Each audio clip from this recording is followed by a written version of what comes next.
Assalamualaikum warahmatullahi wabarakatuh.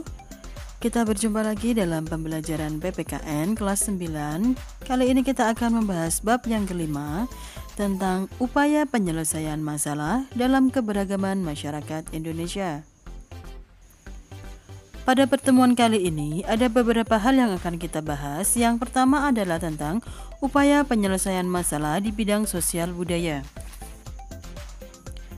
Strategi dalam upaya penyelesaian masalah yang muncul dalam bidang sosial budaya diantaranya adalah perlu adanya peran serta dari seluruh lapisan masyarakat yang dikoordinasi oleh pemerintah terkait.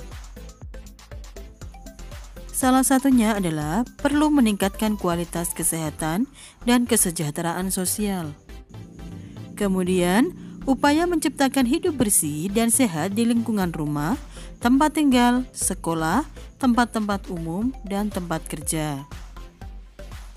Beberapa upaya untuk meningkatkan kesejahteraan sosial diantaranya adalah membangun ketahanan sosial yang mampu memberi bantuan penyelamatan dan pemberdayaan terhadap penyandang masalah, kesejahteraan sosial, dan korban bencana alam, mencegah timbulnya gizi buruk, dan turun kualitas generasi muda.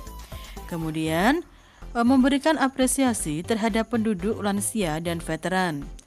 Ada lagi yaitu terpeliharanya kerukunan hidup masyarakat dan pembangunan peradaban bangsa dengan cara mengembangkan dan pembina budaya nasional. Bentuk pengembangan dan pembinaan budaya nasional diantaranya adalah pengembangan sikap kritis terhadap nilai-nilai budaya dalam rangka memilah-milah nilai budaya yang kondusif dan serasi untuk menghadapi tantangan pembangunan bangsa di masa depan. Yang kedua adalah kebebasan berkreasi dalam berkesenian untuk mencapai sasaran sebagai pemberi inspirasi bagi kepekaan serasa terhadap totalitas kehidupan dengan tetap mengacu pada etika, moral, estetika, dan agama serta memberikan perlindungan dan penghargaan terhadap hak cipta dan royalti bagi pelaku seni dan budaya. Media komunikasi dan informasi, serta media massa kreatif, inovatif, dan edukatif yang memuat keberagaman jenis kesenian dapat digunakan untuk meningkatkan moralitas agama serta kecerdasan bangsa, pembentukan opini publik yang positif, dan peningkatan nilai tambah secara ekonomi. Bagi generasi muda, perlu dikembangkan minat dan semangat kewirausahaan yang berdaya saing, unggul, dan mandiri. Melindungi segenap generasi muda dari bahaya destruktif, terutama bahaya penyalahgunaan narkotika, obat-obatan terlarang, dan zat adiktif lainnya seperti narkoba, melalui gerakan pemberantasan dan peningkatan kesadaran masyarakat akan bahaya penyalahgunaan narkoba. Yang kedua adalah upaya penyelesaian masalah ekonomi. Upaya dalam menyelesaikan masalah ekonomi diantaranya adalah perlu dikembangkan persaingan yang sehat dan adil serta menghindarkan terjadinya struktur pasar monopolistik dan berbagai struktur pasar yang merugikan masyarakat. Hal tersebut dilakukan dengan mengoptimalkan peranan pemerintah dalam mengoreksi ketidaksempurnaan pasar, dengan cara menghilangkan seluruh hambatan yang mengganggu mekanisme pasar melalui regulasi, layanan publik, subsidi, dan insentif yang dilakukan secara transparan dan diatur dengan undang-undang. Selanjutnya adalah dengan mengupayakan kehidupan yang layak berdasarkan atas kemanusiaan yang adil bagi masyarakat, terutama bagi fakir miskin dan anak-anak yang terlantar, dengan mengembangkan sistem dana jaminan sosial melalui program pemerintah, serta menumbuh kembangkan usaha dan kreativitas masyarakat yang pendistribusiannya dilakukan dengan birokrasi yang efektif dan efisien, serta ditetapkan dengan undang-undang. Upaya pemerintah dalam mengembangkan kebijakan industri perdagangan dan investasi dalam rangka meningkatkan persaingan global ialah dengan cara membuka aksesibilitas yang sama terhadap kesempatan kerja dan berusaha bagi segenap rakyat serta seluruh daerah dengan keunggulan yang kompetitif dan menghapuskan diskriminatif. Pemberdayaan pengusaha kecil, menengah, dan koperasi dilakukan dengan tujuan agar lebih efisien, produktif, dan berdaya saing dengan menciptakan iklim berusaha yang kondusif dan peluang usaha yang seluas-luasnya. Bantuan fasilitas dari negara diberikan secara selektif, terutama dalam bentuk perlindungan dari persaingan yang tidak sehat, pendidikan dan pelatihan, informasi bisnis dan teknologi, permodalan, serta lokasi berusaha. Yang ketiga adalah upaya penyelesaian masalah gender.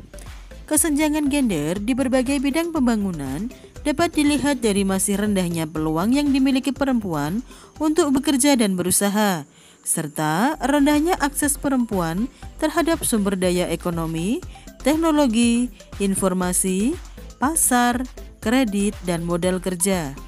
Meskipun penghasilan perempuan pekerja memberikan kontribusi yang cukup signifikan terhadap pendapatan dan kesejahteraan keluarga, namun perempuan masih dianggap sebagai pencari nafkah tambahan dan pekerja keluarga.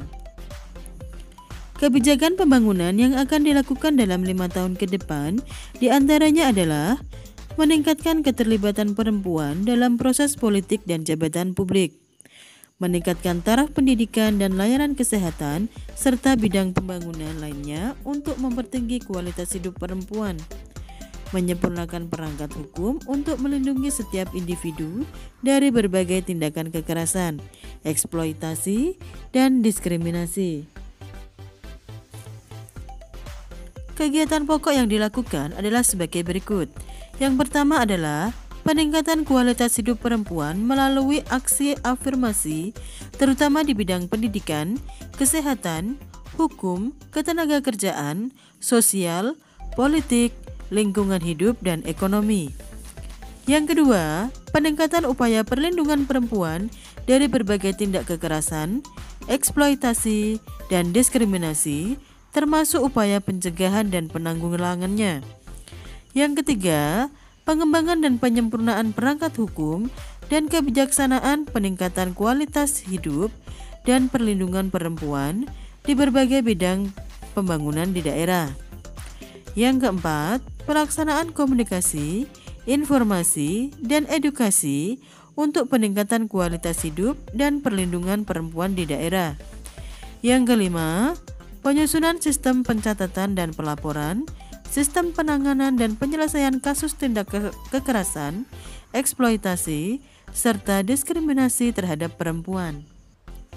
Yang keenam adalah pembangunan pusat pelayanan terpadu berbasis rumah sakit dan berbasis masyarakat di tingkat provinsi dan kabupaten atau kota sebagai sarana perlindungan perempuan korban kekerasan, termasuk perempuan korban kekerasan dalam rumah tangga.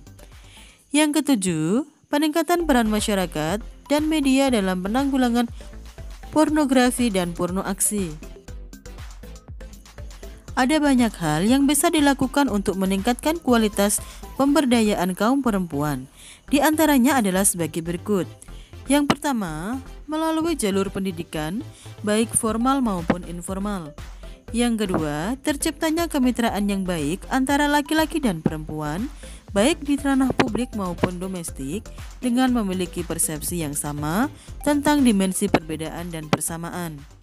Yang ketiga, berupaya memberdayakan diri dengan cara meningkatkan rasa percaya diri. Yang keempat, memahami tujuan hidup dan dapat membuka diri untuk bermusyawarah.